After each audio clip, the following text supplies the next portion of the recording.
bonus episode of the Tom and Jerry Show. Hey, that's the jingle. That's why you have all the brains. No, you're all the brains. You're all the brains. We're not getting any new jingles, Tom. We're keeping the guitar rock intro that we've had all this time. But I did like that little song. You like that little song? I think we should put some music on. Leave the guitar thing. But at the same time, every time bonus episode is mentioned, literally every single time, your jingle, your little sting plays. What do you think? Well, Tom, I'm powerless. You're the guy that handles all the recordings and the machinery. So you could have me saying whatever the fuck I want over here. I'm powerless. I'm being. What am I going to do? Being polite by asking, but I'm absolutely fucking going to do that. I'm going to put a nice cheesy jingle under that. In fact, as people will have heard this, you've already got. Welcome everybody to the Tom and Jerry Show. What's the crack? We obviously have bonus episode, don't you know? Bonus episode as Jerry sang us in there, like being piped in by pipers at a Scottish wedding. Jerry's beautiful vocals. You make a good point, Tom, there. Right now, I'm going to make a fucking goal of mine, because when we've been doing these worst gig ever bonus episodes, it's not comedians, it's not even singers, it's not even politicians. It seems that everybody we talk to has a worst gig ever. Yeah. And I would love to have any Scottish pipers that we can lay our hands on to come on here. I know a Scottish piper. Well, he's from Carrick, but he plays the bagpipes, I guess is what I'm trying to say. And Christ knows he's probably had a worst gig ever. We'll get him on to have a chat. Anyway, look, we're rambling, Tom. We're rambling. It's my bonus worst gig ever episode. And this week, we've moved into the theatre of acting. The theatre of acting, even acting from the theatre. You're so well read, Jerry. You're practically a thespian over there. Between this now and the rugby, you're unbelievable. Nothing I can't do when I want to, as the late great DMX once said. But Tom, here we are, and this isn't even a worst gig ever, where the gig was God. We reached out to Irish actress Brona C. Titley, who's living over there in that England, so she is. T'other place. And rather than tell us about a worst gig ever that she had, she told us about a worst audition ever. And every minute, every moment that and because she's a very good storyteller, because she writes for shows like 8 out of 10 Cats and whatnot, and because of course she's an actor, she theatrically tells this story. This one gets delivered. Gusto. I wish we were in an outdoor beer garden drinking as she told the story. This would have been a great story to have a pint over. Do you know what? I'm going to start doing that, Tom, for our worst gig ever bonus episodes where we don't really have to do a whole pile of work. I'm going to crack a can while someone else tells me a story. How do you like that? Great idea. We crack open a beer. Honestly, if you're thinking about listen to this indoors and you have the option to listen to this outdoors with a couple of cans right now, pause, grab a can, go sit outside and imagine Brona C. Titley is telling you this story. It is glorious. And Brona, you're very welcome along to the Tom and Jerry Show. Yay! There you are now, lads. Tis yourselves. Would you believe our first... I do believe, Tom, unless I'm highly mistaken, our first international guest, as in to say, I know she's an Irish lady. I know she's Irish, but she's not taking on the mainland right this second. Taking the soup. Yeah, absolutely. You're absolutely 100% right. She's over there fighting a good fight in the United Kingdom, of course. Well, I'm fighting the bad fight, actually, as it turns out, in this kip of a country. Yeah, I've gone all the way to exotic England, like generations of people before me, off to get the Queen's shilling, and by shilling I mean £1,000 a minute. That's what I charge. Hope that fee's all right for you lads on the podcast. Yeah, okay. Well, I'm going to cut my intro short for that, I guess. Well, Brona, we've long since loved your content on Twitter, and you're making waves in the acting world over there, and we'd like to think that should we ever go over to England, it will be all plain sailing, as I'm sure your journey has been. No worst gigs ever whatsoever to report on, right? Yeah, absolutely. Like one of those overnight successes that just happened overnight, and definitely not from like 15 years, a hard slog. But can I just take a moment to admire how seamlessly we use the word content there when you're introducing me? Oh, Brona, we really like your content. Honestly, He's honestly, all I about love the that content. someone. He's all about I'm the all content, about Brona. I love that somebody at some stage sat down and said, "Hang on, guys, we need a name Yeah, for all this yeah. shite." For all the And then gubbins. content Exactly. was as good as it. Is it a It does video? make it sound, yeah, it does make it sound Is it a better drawing? than like the absolute vomit thoughts from your brain that you put on the internet. That's it. Like saying, Brona, I love your content is so much better than, you know, Brona, I love the shite that you spew on a daily basis. But where does just it makes stop, it- Brona? Where does it stop when do you know that drawer in the kitchen that's full of absolute shite, like Yeah, burnt out batteries, half Yeah. a screwdriver, Yeah. a child's dummy and whatnot? Is that content as well as that's the my question? content. And that's what I'm going to pitch to the commissioners over here when I go to pitch our next sitcom. I'll be like, you want to see some Brona content? Here is a piece of twine, 2 pens that don't work. You know, then we can build something out of that. Every We piece of it should has call a it story. Brontent is what we should call it. Hey! Oh my God. Well, we don't actually need to do the rest of this podcast because Tom just fucking peaked over here. You're welcome. Well, we got to do the rest of this podcast because you haven't told us a story yet of a worst Okay. gig ever that you may have. Yes. If such a thing exists, perhaps you've. Oh, I've nailed all of them. Yeah. Do you know, I was thinking about this.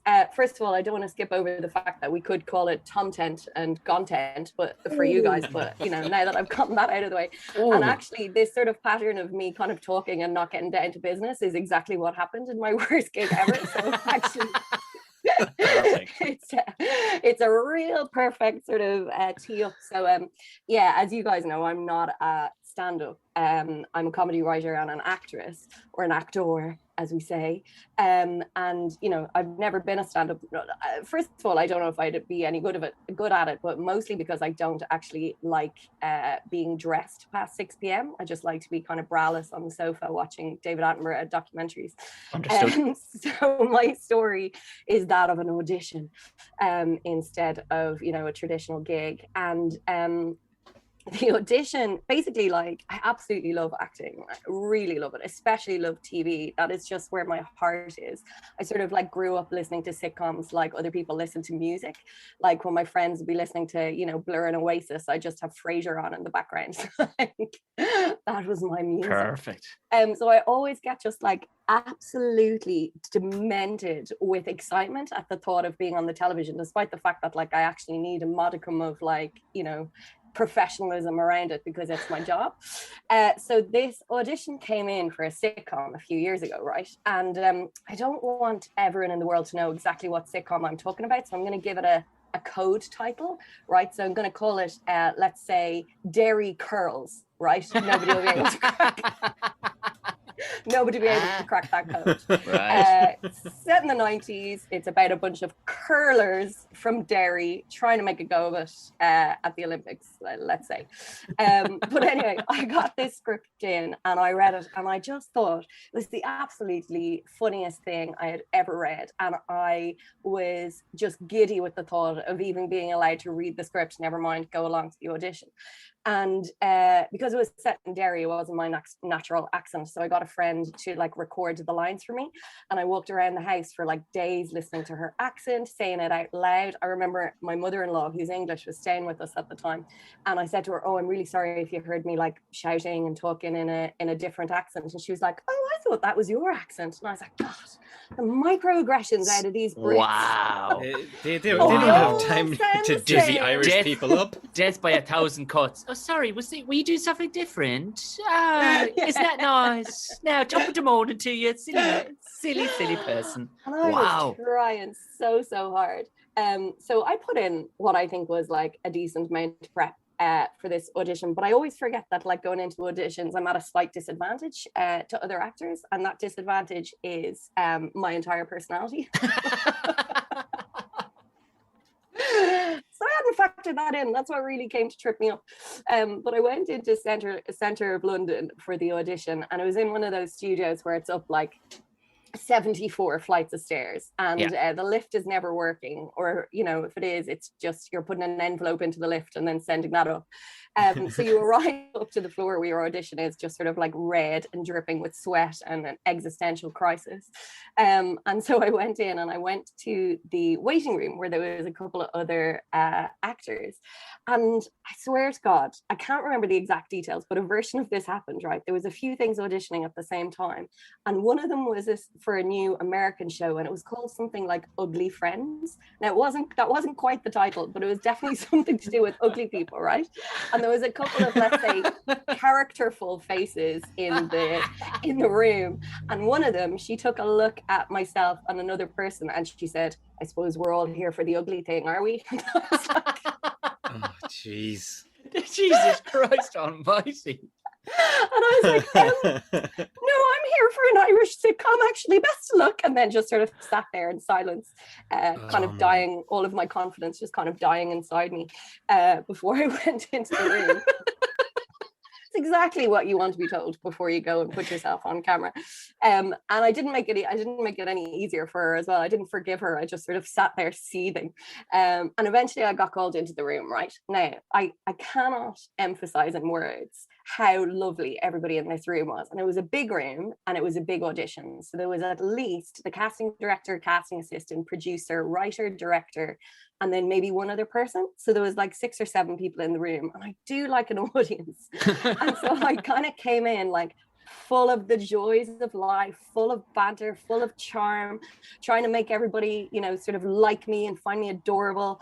And like the first, I'd say 2 minutes of that went absolutely brilliantly. Sort of, they were kind of like, "Oh, this is Brona. She's in the room. She seems quite nice, and this is going well." And then if I had stopped talking and started doing the audition, then maybe I'd never be telling this story of the worst gig and or day of my life.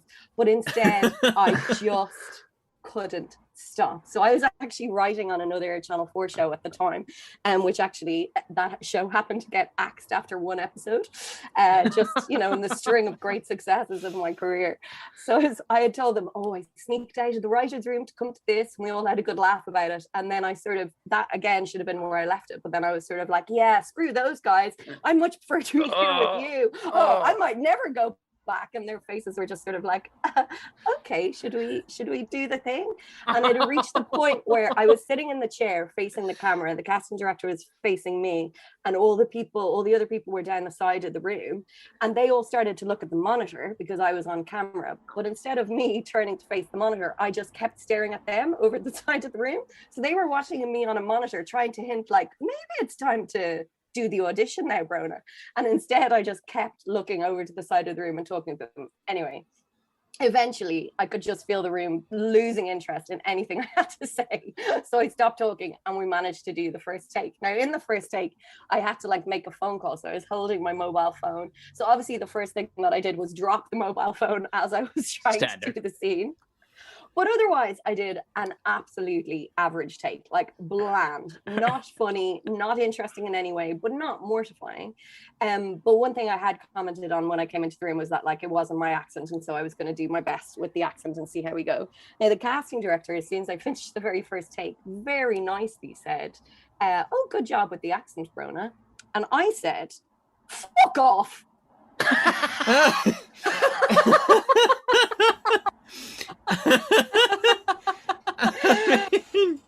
Obviously I said fuck off in the way that Irish people say fuck off when they're complimented, like, right.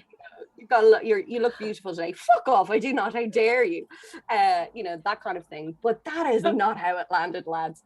It basically sounded like I was genuinely telling her to fuck off, and the entire room just sort of went like, and sort of everyone just took in like this absolutely horrified kind of silence.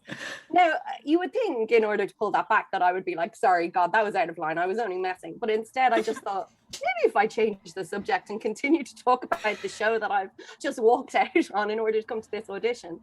And so I just started talking again. And then I started fangirling over the writer and like saying how excited I was that she was in the room. Everyone was smiling nervously. And then the casting director had to do that thing, when like you're trying to get a toddler to eat their dinner. So you sort of just call back their attention. The casting director was like, Brona, Oh, Brona, Jesus Christ.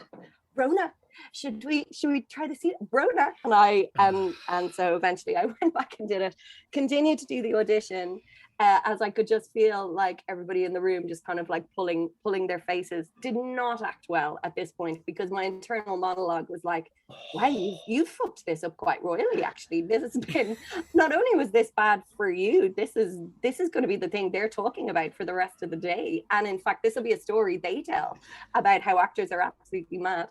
So I got to the end of the audition and then just kind of like backed out of the room. Like I didn't turn around and walk out of the room. I stood up and then my bum walked towards the door. And then I went home, and all I could do was think about it for 2 weeks, going, God, I wonder if I got that job. I would love to have gotten that job. And I bumped into the producer that had been in the room at like an event, like maybe a year or two later. And somebody said, say her name was Brita. Someone said, oh, Brona, have you met Brita? And she looked at me and I looked at her, and we both knew. And so I said like a joke along the lines of, oh, we did meet before, but let's pretend that this is the first time. And that's the kind of thing where like if you'd been a normal person, the other person would go, oh, no, it's lovely to see you again. And instead she went, yeah, let's pretend this is the first time. I mean, I could just see the two of you there meeting eyes, and like the Kill Bill sirens playing.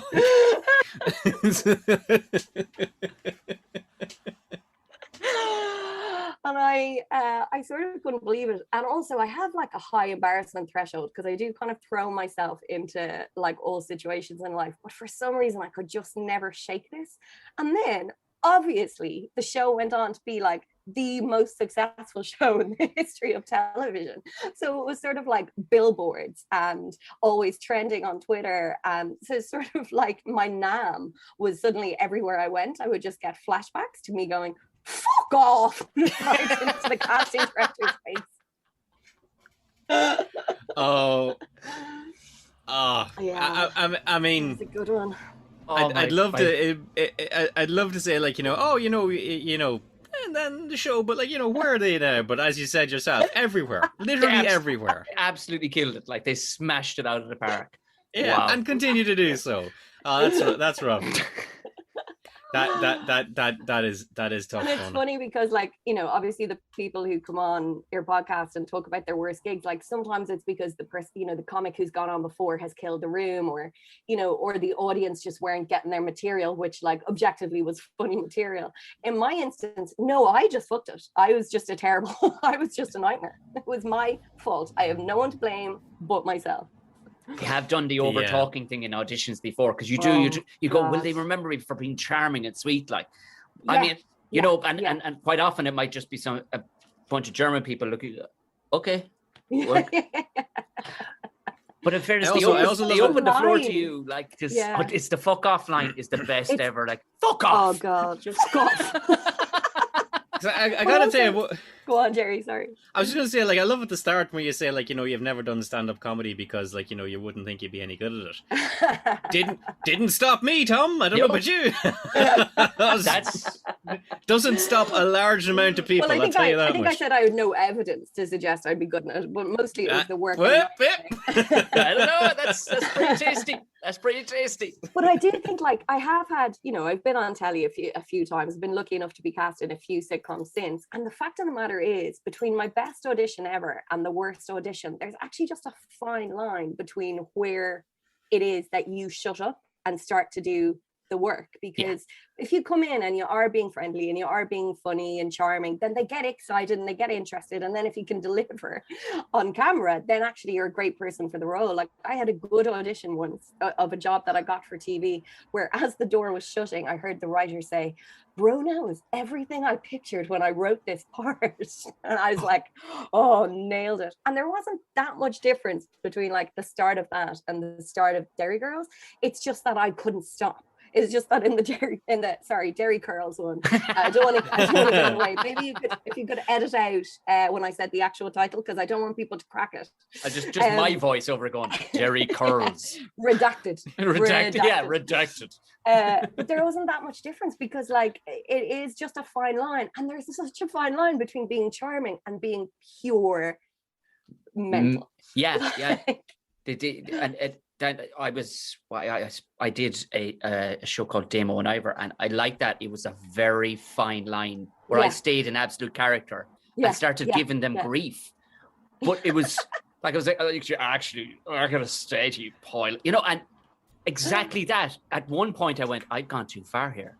Yeah. Because there were English people on it, and it was supposed to be a Dublin-based comedy. Yeah. And you could see them going, he's quite aggressive, isn't he? Very, very aggressive. Is this an Irish thing? And thankfully somebody backed me up and went, oh no, it's definitely a very Irish thing. We're very aggressive people.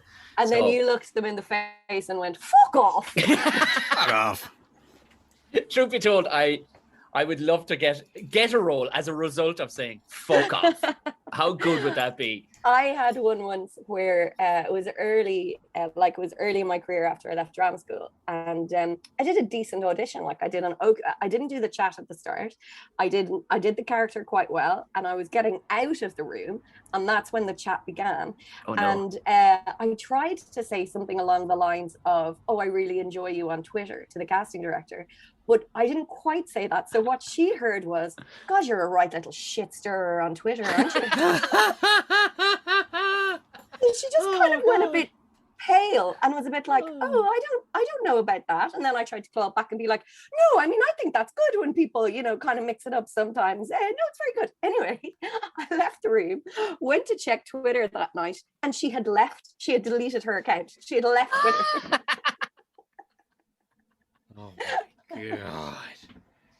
These a lot of thin skins over where you are there, Brona, is what I'm hearing. I mean, there's a lot of Brona crossing the line, I think, is also You're not ready for the Brontent. That's the problem. Oh, that's what it was. Well, listen. Unleash Brontent onto them. But it was funny. Well, speaking of sorry, go ahead. No. I was just going to say, after the Derry Curls one, where it all went quite badly wrong, it was like a month or two later, and I was writing jokes for the BAFTAs, right, for the TV awards, which is a lovely job. I've done it from time to time. I really enjoyed it. And like a hairdresser had sent my agent an email. This was the first time this had ever happened, and was like, oh, I see Brona is going to the BAFTAs. Would she like to come and have her hair done at our salon for free before the BAFTAs? And I was like, do you know what? It's okay that I humiliated myself and I'll never act again in this town, because there's still nice things that happen in the world. And I've got this job, and now I'm getting my hair done for free, and I'm going to the BAFTAs. So anyway, I rocked up to the salon to get my hair done for, to go to the award ceremony that evening. And the assistant took my name, and then she brought me in, and she sat me down in the chair where like the top dog kind of hair designer guy was. And he came in all excited, stood behind me in the mirror, looked at me and went, no, and then walked away. And it turns out they had brought him the wrong person. So I was just supposed to be done by one of the assistants, whoever else was there. He was waiting for probably like Candy Newton or somebody to come in. So he walked in, saw me on the chair and went, no. And I was like, God, yeah, no, actually, maybe I should retrain as an accountant. Actually, maybe this industry isn't. Well, you know what? If you did, then where would you have stories like that to tell? Podcasters like me and Tom.